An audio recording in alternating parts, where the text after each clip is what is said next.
Dans les titres de l'actualité ce soir sur Canal 3 Bénin, les fidèles musulmans de Djougou qui ont initié une séance de prière à l'intention du chef de l'État mobilisé autour des autorités politico-administratives. Ils ont imploré ce week-end la grâce de Dieu pour que la paix règne pendant, pendant et après l'élection présidentielle d'avril prochain. Notre équipe de l'antenne régionale Atakora Tonga nous fera le compte rendu de cette séance de prière. Le Centre d'arbitrage, de médiation et de conciliation de la Chambre de commerce et d'industrie du Bénin a organisé une formation à l'intention des juges. Un séminaire de 48 heures qui vise à renforcer les capacités d'intervention de ces juges et pour une meilleure gestion des conflits d'ordre commercial. La formation s'est achevée en début du week-end en cours. Nous dirons Ali Moumouni et Moufid Saboua.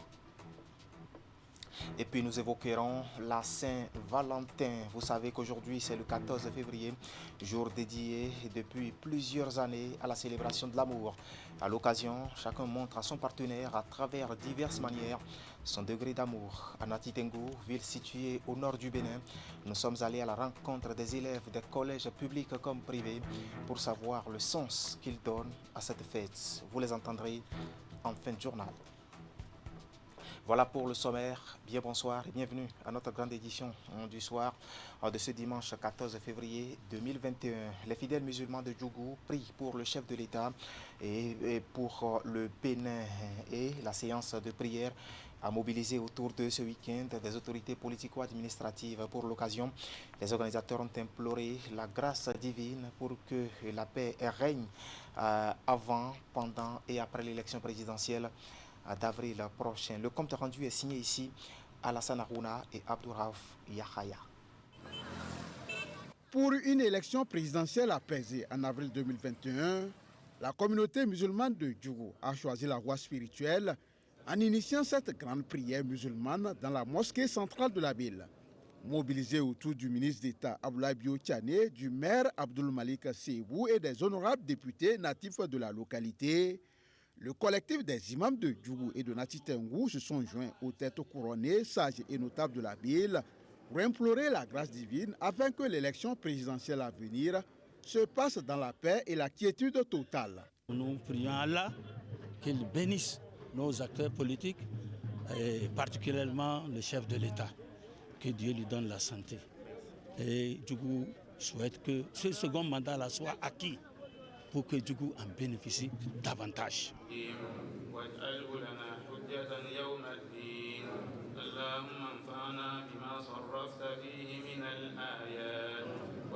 Ponctué de lecture du Saint-Coran, suivi des invocations à Allah le tout miséricordieux, cette prière musulmane dirigée par les imams centraux de Djougou et de Natitengu vient une fois encore témoigner la reconnaissance de cette cité au chef de l'État pour ses nombreuses actions engagées en faveur de tout le peuple béninois. La prière a été choisie à cette mosquée et c'est pour notre président.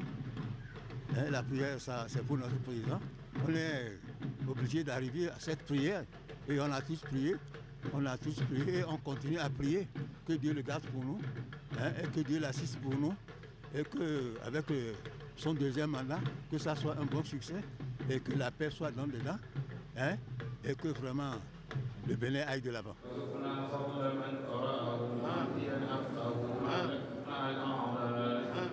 La présente randonnée spirituelle n'est que le début d'une série qui va s'étendre à toutes les mosquées de la cité des Pétoni, Nyoraya Takora, reconnue pour son attachement à l'islam.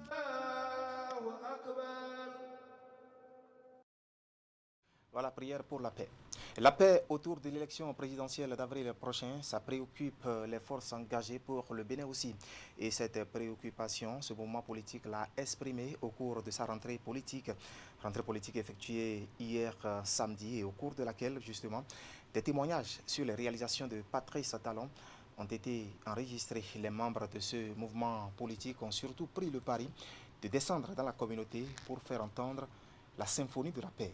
Regardez. Il faut remonter à leur congrès constitutif pour comprendre la justesse de leur engagement. Les forces engagées pour le Bénin l'ont clamé à qui veut l'entendre, qu'elles se positionnent en bouclier du régime Talon et sans aménagement aucun. Elles se sont investies de la mission de vulgariser les actions entreprises et les réalisations opérées relativement à la mise en œuvre du programme d'action du gouvernement. Ce samedi, pour acter leur rentrée politique, elles ont bénéficié de la mobilisation non seulement des leurs, mais surtout de la présence de leurs pairs séduites par la gouvernance actuelle. Quand on est engagé, on rassemble les forces et on avance. Et c'est ce que j'ai compris dans l'appel que vous m'avez fait. Et je vous remercie pour cet honneur. Romain Dacosta, parrain des forces engagées pour le Bénin, motive son déplacement et son acceptation à être aux côtés du bataillon Ida Gaba pour le simple fait qu'il est convaincu qu'ensemble, bien des défis peuvent être relevés. Le contexte actuel de la fièvre électorale fait le lit au sens d'anticipation des forces engagées pour le Bénin. La preuve, c'est qu'au-delà de la tenue des joutes d'avril 2021, il y a une cause qui mérite d'être défendue, la quête et la culture permanente de la paix. Quand on a été très mal et qu'on commence à aller mieux, avec la certitude d'aller très bien, n'est-il pas bon ton d'affirmer qu'on va déjà bien? Ce n'est pas pour se faire du peu, mais plutôt pour entretenir, voire renforcer ce qui a permis d'aller mieux. Notre mouvement s'est positionné aux côtés du chef de l'État depuis longtemps et poursuit sa marche pour la construction et le développement du Bénin. Il a œuvré pour que l'unité nationale soit consolidée.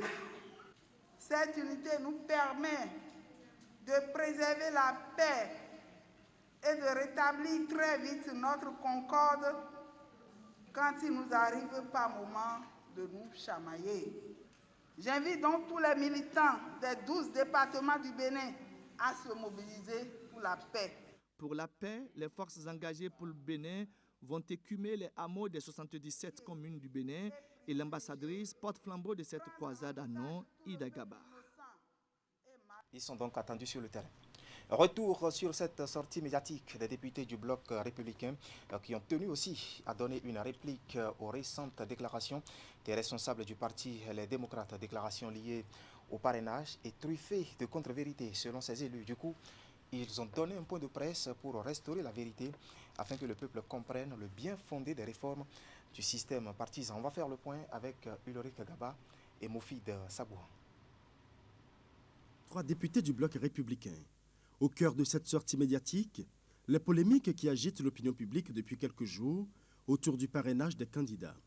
Les députés BR relèvent des contre-vérités et s'indignent des fausses informations distillées dans la masse. Le caractère non impératif de notre mandat en tant que député nous impose d'agir en autonomie.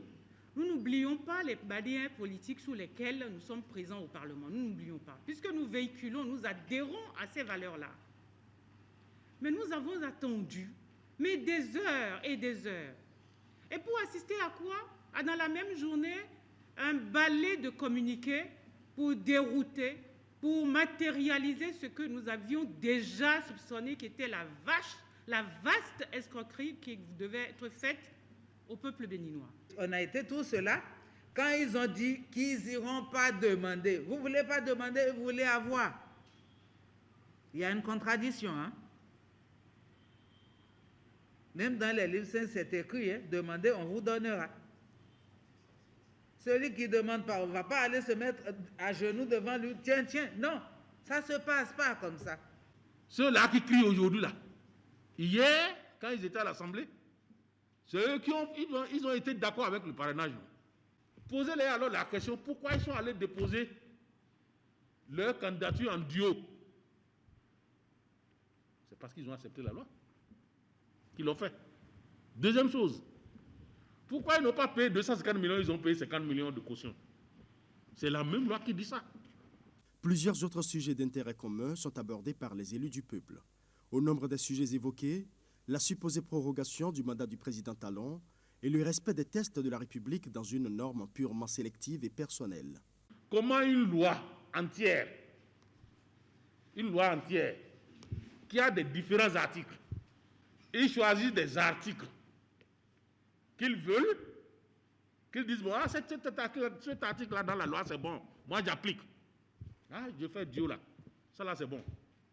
Ah, cet article-là, Ah, c'est bon, parce qu'il parle de réduire la caution de 250 à 50 millions. Ça, là, j'accepte. À nos parrainages, là, je n'accepte pas. Quel est ce comportement? Il y a une loi. C'est dit. On n'a pas inventé. Ce n'est pas seulement les députés BS. Est-ce que BS a existé? Non. C'est parti de la 7e législature. C'est-à-dire les mêmes collègues que nous avons en face aujourd'hui, comme l'a bien dit le collègue Okunola. On a été ensemble au laboratoire pour poser tout ça. Maintenant, ce qui nous reste aujourd'hui, c'est de s'aligner. Il est temps que nous construisions le Bénin, même dans la diversité, surtout dans la diversité, parce que ce sont nos diversités, c'est la diversité qui nous renchérit. C'est la diversité, justement, qui fera de notre pays un pays qui est respecté par les institutions internationales. À travers ce point de presse, les représentants du peuple insistent sur la cohésion et l'unité nationale en cette période sensible de veille électorale. Ils en appellent au sens du patriotisme de tous les Béninois. De la politique au syndicalisme, parlons maintenant du premier conseil confédéral de la Confédération générale des travailleurs du Bénin, CGTB. Les assises, c'était vendredi dernier, quelques jours après la tenue de la 3e édition des élections professionnelles. Du coup, l'occasion a été saisie pour faire le point de la participation à ces joutes électorales, d'en apprécier bien sûr l'issue et de faire des projections. Voici les détails avec Nagui Balagbe et Elvis Tonoukouan.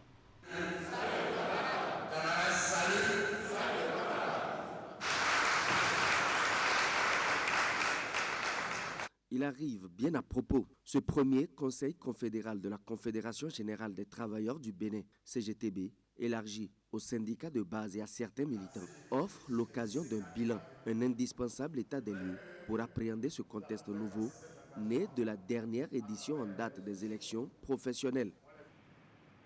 Sans nous rappeler ce que nous savons déjà, la CGTB est arrivée 4e sur les 8 confédérations et centrales en lice et n'a pas pu obtenir les 20% des suffrages exprimés par les travailleurs comme l'exigent les tests. Elle n'est donc pas représentative pour les 5 prochaines années. Ceci ne doit constituer en aucun cas une source de découragement pour nous. Dans la nuit du 24 au 25 janvier, l'urne électronique a livré son verdict. Il est apparu tout simplement que nos attentes n'ont pas été comblées. Pour le commun de mortels, c'est un signal fort. Et pour nous, militants de la Confédération générale des travailleurs, c'est une invitation du Seigneur à mieux faire. L'idéal demeure le même, mais les méthodes, elles, pourraient changer sensiblement pour tenir compte des défis actuels et du canevas défini à ce Conseil en vue toujours de la réalisation du bien-être global des travailleurs. C'est important pour nous, à la Confédération générale des travailleurs du Bénin, de tenir compte de ces résultats pour nous réarmer mentalement. Nous avons pris des engagements. Ces engagements se doivent être tenus. C'est vrai que les tests ne nous permettent pas de courir après les privilèges liés à la représentativité, mais ces mêmes tests nous donnent la possibilité, en tant qu'organisation syndicale, de réaffirmer notre leadership. Nous devons donc poursuivre nos efforts, fédérer les énergies pour asseoir, au moyen de nos engagements, un syndicalisme porté par les fondamentaux au service du mieux-être des travailleurs béninois. La Confédération générale des travailleurs tient tout de même à ses engagements, ceux notamment qui ont été pris dans la foulée de la campagne en vue des élections professionnelles. Dès lors, c'est un immense chantier qui s'ouvre dès après ces assises. Sur tout un autre plan, le Centre d'arbitrage, de médiation et de conciliation de la Chambre de commerce et d'industrie du Bénin a organisé une formation à l'intention des juges, un séminaire de 48 heures qui vise à renforcer les capacités d'intervention de ces acteurs judiciaires pour une meilleure gestion des conflits d'ordre commercial. La formation, elle, s'est achevée vendredi dernier sous les yeux d'Ali Moumouni et Moufid Sabouhan, dont voici le compte rendu. Ils sont une vingtaine d'acteurs judiciaires à recevoir leurs attestations de participation à la formation organisée par le Centre d'arbitrage, de médiation et de conciliation de la CCIB CAMEC. L'initiative vise à renforcer la capacité de ces juges, greffiers et magistrats sur la gestion des conflits issus des relations commerciales. Et c'est à juste titre qu'elle est accompagnée par le tribunal du commerce de Cotonou. Je voudrais en ces instants saluer l'assiduité de tous les participants, tous les collègues, tous les greffiers, les magistrats venus de tous horizons, ici depuis hier. Les débats ont été de très grande qualité, les travaux ont été très riches. La formatrice que nous connaissons bien est très aguerrie dans son domaine. Elle nous a bien nourris en ces 2 jours de formation. Cette formation trouve sa pertinence dans un contexte juridique marqué par les actes uniformes portant sur l'arbitrage et sur la médiation et permettant le recours à la médiation à tout niveau de la procédure devant le juge étatique. Toutes ces formations contribuent à l'amélioration du climat des affaires au Bénin et traduisent l'engagement de la CCIB qui laisse augurer d'un avenir plein d'espoir aux modes alternatifs de règlement des litiges. 48 heures durant, les participants sont aguerris sur le thème « Juge du tribunal de commerce, les équatures de la sentence arbitrale et l'accord de médiation ». Le développement de la formatrice Bintou Djibo, venue du Centre d'arbitrage, de médiation et de conciliation de Ouagadougou, expose les différentes procédures pour résoudre de façon apaisée les conflits d'ordre commercial. Toute chose qui permettra d'améliorer davantage le climat des affaires au Bénin. Effectivement, nous avons été nourris, nous avons été rassasiés, dirait-on. Comme l'a dit l'autre, vous nous avez enseigné que la balance est préférable au glaive. Vous nous avez enseigné qu'il vaut mieux, au lieu d'aller en combat, au moins transiger, passer par la concorde. Nous avons saisi la leçon. Ce séminaire organisé à l'endroit des acteurs de la justice est l'épilogue d'une série de formations initiées depuis 3 semaines pour le renforcement des capacités et la sensibilisation des acteurs de la chaîne de règlement de conflits du CAMEC. Il s'agit des agents de la CCIB en charge des services de promotion économique des régions, des opérateurs économiques et chefs d'entreprise, ainsi que les médiateurs et arbitres agréés près du CAMEC. Nous étions dans les locaux de la Chambre de commerce et d'industrie du Bénin et nous allons y rester. C'est pour évoquer maintenant la remise de prix aux lauréats du concours sur le projet Lumière sur local pour distinguer justement les acteurs impliqués dans la promotion du consommant en local. C'est une initiative du réseau Bénin Entreprendre Solidarité avec son territoire BEST. Nous allons retrouver ici Ali Moumouni et Moufid Sabouhan pour le compte rendu. 3 catégories des acteurs de la chaîne de promotion du consommé local sont retenus pour la distinction du projet Lumière sur le local. À travers cette initiative, le réseau Bénin Entreprendre Solidarité avec son territoire BEST encourage les médias, blogueurs et influenceurs, les distributeurs et les institutions impliquées dans la valorisation des produits locaux. Une action qui se concrétise par cette cérémonie de remise de prix aux meilleurs de chaque catégorie. Par notre action, Lumière sur le local, nous attirons et mobilisons les énergies autour de l'utilité sociale afin de fédérer les efforts pour que nos entreprises produisent des impacts. Aussi, le projet vise-t-il à renforcer la notoriété du réseau BEST à travers la promotion de sa charte, la promotion de ses membres actuels et la mobilisation de nouveaux acteurs qui seraient intéressés à adhérer à BEST pour bénéficier surtout de l'opportunité que représente un réseau. Ils sont au total 9 structures à être récompensées pour leurs efforts. Il leur est décerné à l'occasion des attestations de mérite, des bons d'achat des produits locaux et pour les premiers de chaque catégorie, un trophée Lumière sur le local. Il n'y a pas de producteur sans marché d'écoulement et sans visibilité. Et c'est justement ce qui confère à la présente initiative dénommée Lumière sur le local, édition 2020, toute son utilité.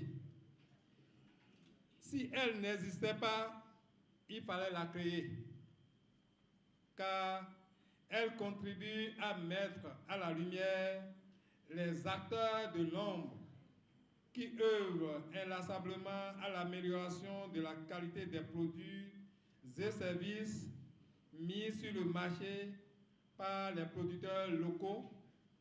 En acceptant d'accompagner cette initiative de promotion des produits locaux, la Chambre de commerce et d'industrie du Bénin se positionne dans son rôle d'accompagnement des entreprises investies dans la valorisation du savoir-faire béninois. Accompagné par la Chambre de commerce et d'industrie du Bénin, le projet Lumière sur le local est une initiative du réseau Bénin Entreprendre Solidarité avec son territoire BEST, en collaboration avec Solidarité Entreprise Nord-Sud, Sens Bénin. Toutes des structures engagées dans la production, la promotion et la consommation des produits locaux. Les usagers du marché de Dantokpa à Cotonou rendent grâce à Dieu pour ses bienfaits à la faveur d'une messe d'action de grâce célébrée hier samedi à l'église Saint-Michel de Cotonou. Commerçants et commerçantes de ce marché ont magnifié le créateur de l'univers, comme ils le font d'ailleurs chaque année. Ils ont ensuite demandé plus de bénédictions sur leurs activités. Le point de cette manifestation avec Action Bonkanya Siongbon et Elvis Tonokwa. Les usagers et usagères de Dantokpa, sous tutelle de la Société de gestion des marchés autonomes, ont rendu gloire à Dieu à l'église Saint-Michel de Cotonou. Pour l'occasion, le Père célébrant a imploré la grâce divine sur chacun et chacune, ainsi que sur la Sogema. Ils ont choisi le samedi 13 février pour marquer cette pause après un an d'activité commerciale dans le marché. Il est de bon ton qu'on puisse venir dire merci à ce grand Dieu qui nous a protégés pendant un an. Nous sommes là aujourd'hui pour lui dire merci parce qu'il ne mérite que des actions de grâce.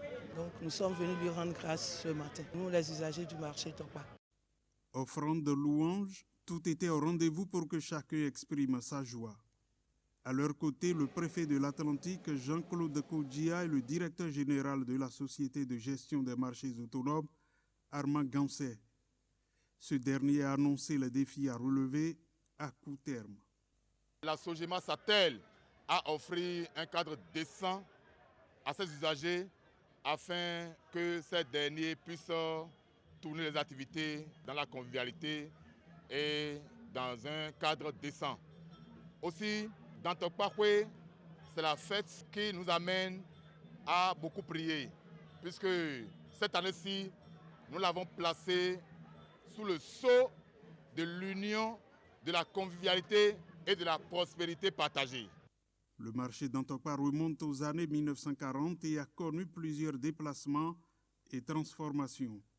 Aujourd'hui, avec la nouvelle équipe dirigée par Armand Gansé, elle se transforme considérablement. Et pour les commerçants et commerçantes du marché, c'est une grâce immense à rendre chaque année. Voilà, la Saint-Valentin, pour mettre un terme à cette édition. Vous savez qu'aujourd'hui, c'est le 14 février, jour dédié depuis quelques années d'ailleurs à la célébration de l'amour. À l'occasion, chacun montre à son partenaire à travers diverses manières son degré d'amour. À Nati Tengu, ville située au nord du Bénin, nous sommes allés à la rencontre des élèves des collèges publics comme privés pour voir le sens qu'ils donnent à cette fête. Et tout ceci est contenu dans ce reportage signé Régis Hippolyte Agossou. Devenue une fête assez incontournable de nos jours, vu tout ce qui se prépare pour sa célébration, la Saint-Valentin, commémorée le 14 février de chaque année, devient de plus en plus importante pour les jeunes. Dans les collèges d'enseignement général, privés comme publics de Nati Tengu, chaque apprenant a sa petite idée sur cette fête. Moi, la Saint-Valentin, c'est la fête des amoureux. C'est la fête à laquelle l'on offre des cadeaux à la personne qui on aime.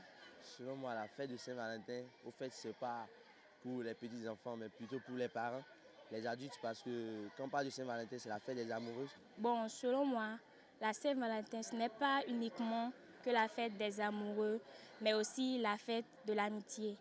Tu peux pas, c'est pas forcément, il faut être en couple avec quelqu'un pour dire tu vas fêter obligatoirement la Saint-Valentin avec la personne. Vous pouvez toutefois être amis et fêter la Saint-Valentin avec la personne. Pour moi, la Saint-Valentin, c'est en général considéré pour les couples mariés au fait. Pour moi, la Saint-Valentin, c'est une fête des amoureux juste pour montrer à son partenaire combien il compte pour lui. Des définitions propres à chacun et selon ses convictions. Pour certains, ce dimanche 14 février se passera comme tous les autres dimanches. Bon, vu que je ne suis pas encore marié, bon, ce n'est pas un jour d'amour pour moi. Ça sera un dimanche comme tous les autres dimanches. Bon, comme d'habitude, l'église après mes cahiers. Je n'ai rien prévu. Bon, à cause des circonstances, bon, je n'ai rien prévu pour le moment. Comme j'ai une vision, le bac, donc tout ça là, j'ai laissé.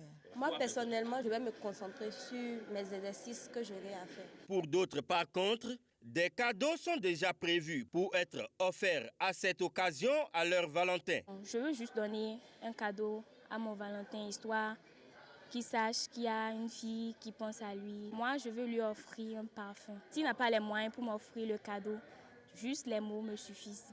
J'ai prévu d'offrir un roman. Et tu attends quoi de lui? Je n'attends pas forcément quelque chose de lui.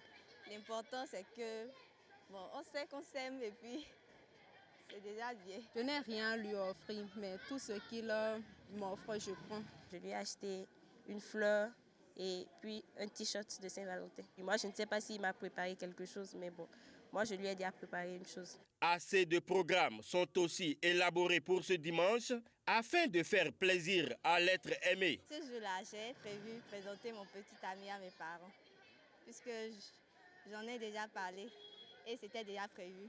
Donc, on va se retrouver, discuter et célébrer en même temps cette journée.